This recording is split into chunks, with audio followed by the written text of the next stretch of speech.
We're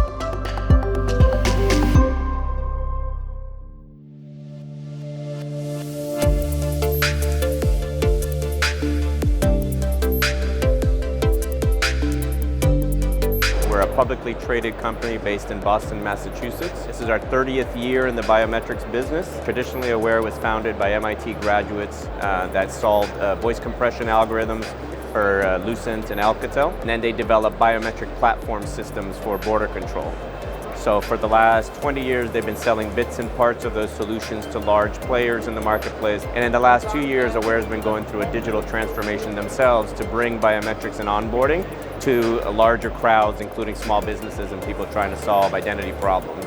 We're very focused on being the easiest to deploy authentication platform in the world and have recently launched an in-cloud platform that has taken all of the best things that we have been building for federal financial services, a lot of different organizations, and put it into one product that integrates with just about anything through APIs, up and running in minutes, easy to deploy, easy to integrate, and very low code. What happens is during the pandemic, it exacerbated the problem of online working, remote working, and people having to hire people without seeing them in their office.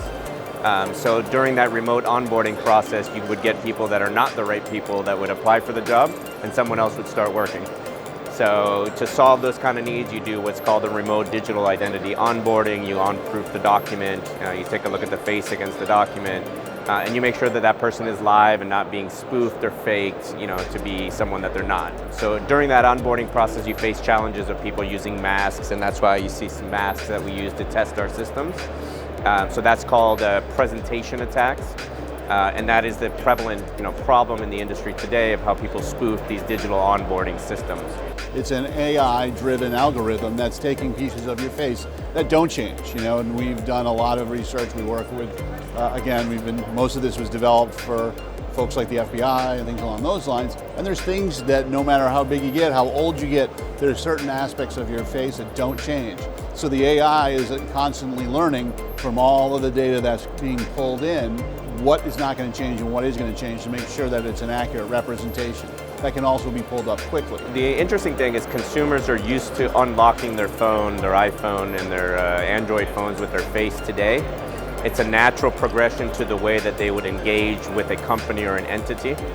So, when people are afraid of being monitored by the government or being monitored by their bank, they're already kind of doing it today when they log into their banking app or when they log into their social services for their government. They're all using biometrics already. So we as a company face a challenge to show them that we use it responsibly, that we're not storing their data, that it's not surveillance. So all of those negative concepts is what we fight as a company every day. The benefit for the general consumer is that they're not going to be victims of fraud. What we're doing is really kind of spreading out the ability to authenticate using your biometrics, your face, again, finger, voice, anywhere.